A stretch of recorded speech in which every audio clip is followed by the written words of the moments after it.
የሚያነጻን መድኃኔዓለም ነው። የምንነጻው ደግሞ ማረን ብለን ንስሐ ገብተን ስጋውን ደግሞ ስንቀበል ነው። እየተሰበሰብን እንደ ክምር ብንናድ ምህረት አናገኝም። ደሙን አፍሷል፣ ስጋውን ቆርሷል፣ ዘመንን ባርኮ ሰጥቶናል። ምን እንዲያደርግልን ነው የምንፈልገው?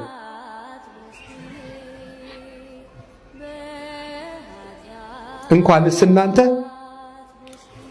እኔም ቢሆን እዚህ መቆም ደስ የሚያሰኘኝ አይደለም። የእግዚአብሔርን መልእክት እንደ ቤተ ክርስቲያን ሐሳብ ለማድረስ ነው እንጂ ቁጭ ብዬ ለኃጢአት እያለቀስኩ ብኖር ደስታዬ ነው፣ እውነት ለመናገር። ስለዚህ መድኃኔዓለም እንዲያነጻን ሳንነጻ የሰላም ሀገር እንፈልጋለን። ሳንቀደስ እግዚአብሔር ሆይ ውረድ ፍረድ እንላለን። በየት ይውረድ? ማን ያስወርደው? ይሁት እስኪ ራሳችሁን አልደከማችሁም? አሁን ኃጢአት አላደከማችሁ? በደል አላስረጃችሁ? ክፋት አላሸበታችሁ? መጠጥ አካላችሁን አላጎደለው? ሱስ ናላችሁን አላዞረው? ድካም እኮ ነው ያለው። ድካም እኮ ነው። መነቃቃት የፈለጉ ሰዎች ታስረው ቁጭ የሚሉበት። በጫት መንቃት ይፈልጋሉ፣ ግን ደግሞ ጥቂት ቆይተው በጫት ይታሰራሉ። ማታ ሞቅ ለማለት ይገባሉ፣ ማለዳ ላይ ብርድ ብርድ ይላቸዋል፣ ይበርዳቸዋል። እንዴ ፈታ ለማለት ብለው የጀመሩት ሱስ እስር አድርጓቸው ያለ አረቄ የማይንቀሳቀሱ ሰዎች ላይ አሁን ፈታ ማለት ነው። እናንተ እንዲማርጎ ፈታ ማለት የለም። ከዚህ በላይ መታሰር አለ? ደከምን፣ አረጀ። ይህ ዓለም ድካም ነው። አለው ያጌጠብን መሰለ እንጂ እኮ አልቀና። ሰውነት እየቀነስን ሄደና አካሎቻችንን እየጣልን ወደ ሰማይ መሄድ መንገድ ጀምረና ደክመናል። ለሰው ማንናገራቸው ለብቻችን የምንታመምበት ነገር የለንም። ለብቻችን የምንጨነቅበት አንዳንድ ቀን ጭንቀታችን ሁሉ ለሌሎች ላይ ያሳበቀብን ምን ሆነ ነው? ልክ አይደለህም፣ ፊትሽ ልክ አይደለህም። ስመለከት የሆነ ሐሳብ እንደገባ ጭንቀት ውስጥ እንዳለ እመለከታለሁ። ምን ሆናል ይሉናል አንዳንድ ቀን። ኧረ ለሰው ማይነገር ስንት ነገር አለ።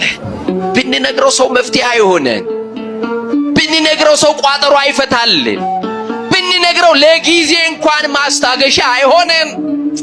ችግራችንን የምንነግረው ለመድኃኔዓለም ብቻ ነው። ለማን? ለመድኃኔዓለም የተሻለ ወዳጅ አለና። ዘፈንና ዳንስ ከሚያዘወትሩ ወጣቶች 78% መረን የወጣ ልቅ ዝሙትን በቋንቋቸው ፖርኖግራፊን መመልከት እድላቸው ሰፊ ነው። ዘፈን ዝም ብሎ መሰለህ ያለማምዳ። ሩካቤ ቀስቃሽ የሆኑ ዳንሶች ዘማ እንድትሆን ይሰሩሃል። ሳታውቀው ነው አይምሮን የሚለውጡት። ሩካቤ ቀስቃሽ ዳንሶቹ፣ እርቃን መውጣቶቹ በሙሉ አእምሮህን ነው የሚቆጣጠሩ። አሁን እንደ በፊቱ ሰይፍ አነሳልህ፣ መንኮራኩር አይፈጭልህ፣ እቶን እሳት ውስጥ አይጥልህም። ንጽህናህን ያባረረ ከአምላክ ይለያል፣ ይቆጣጠርሃል። ዘማዊ አድርጎ ይቆጣጠርሃል። ይሄን በጥናታቸው ደርሰውበታል። በቀይና በነጭ ጽፈውታል። የሚያነጻን መድኃኔዓለም ነው። የምንነጻው ደግሞ ማረን ብለን ንስሐ ገብተን ስጋውን ደግሞ ስንቀበል ነው። እየተሰበሰብን እንደ ክምር ብንናድ ምህረት አናገኝም። ደሙን አፍሷል፣ ስጋውን ቆርሷል፣ ዘመንን ባርኮ ሰጥቶናል። ምን እንዲያደርግልን ነው የምንፈልገው?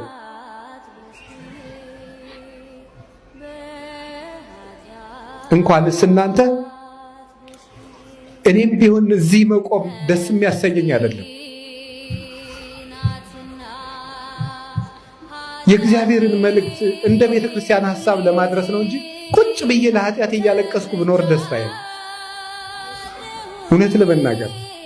ስለዚህ መድኃኔዓለም እንዲያነጻን ሳንነጻ የሰላም ሀገር እንፈልጋለን። ሳንቀደስ እግዚአብሔር ሆይ ውረድ ፍረድ እንላለን። በየት ይውረድ? ማን ያስወርደው? ማን ያስመጣው? በራችን ዘግተን ልባችን ተቆልፏል። ስጥጡ አልባሲክሙ አልባቢክሙ ዋኮ አልባሲክሙ፣ ልብሳችሁን ሳይሆን ልባችሁን ቅደዱት ብሎ ተናግሯል። መድኃኔዓለም ሁላችንን የሚያንጻል ይቅር ይበለን፣ በምህረት ዓይን ይመልከተን። እንግዲህ ዘመዶች ዝናቡ የሰፈሩን ቆሻሻ ሁሉ ሲያጸዳ እኛ ከነ ቆሻሻችን መስከረም እንዳይጠባ ሁላችንም ንስሐ እንግባ። እውነቴን እነግራችሁ ከላይ እስከታች ሁላችንም ንስሐ እንግባ። ከነገ ሰኞ ጀምሮ ንስሐ እንግባ። እኔም ለራሴ እገባለሁ። እውነቴን እነግራችሁ መድኃኔዓለም ደግሞ አንጽቶ የማይደፈርስ ውሃ ነው። ከአንድ ኩሬ 10 ሰው ቢታጠብበት ይደፈርሳል። መድኃኔዓለም ግን ዓለም ሁሉ ቢታጠብበት የማይደፈርሰው ውሃ፣ ንጹሕ ውሃ እሱ ነው። የማይጸየፈን ውሃ፣ የማይከለከል ውሃ፣ ነፍስን የሚያነጻ ውሃ፣ ልብን የሚቀድሰው ውሃ፣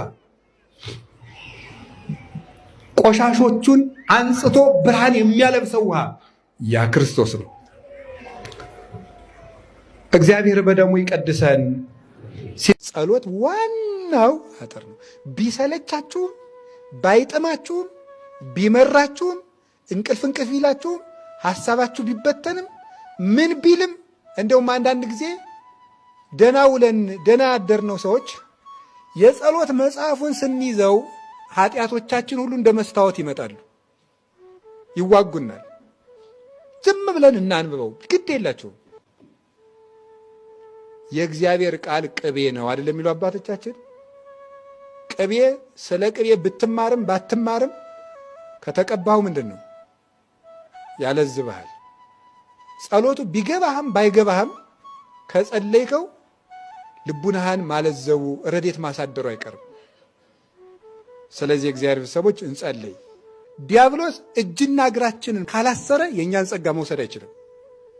የሚወስደው መጀመሪያ እንዳንጸልይ ማሰልቸት፣ ማፏሸግ፣ እንቅልፍ ማለት፣ እንባ ጦሽ ማድረግ፣ እግርን ማሻረብ፣ ማቅመድመድ፣ ስቅት ማድረግ፣ ቅንድብን ማክበድ፣ ሐሳብን አምጥቶ ልብን በሙሉ ክፍልፍል አድርጎ መጨረስ ሰልችቶ እንድናቆመው ነው።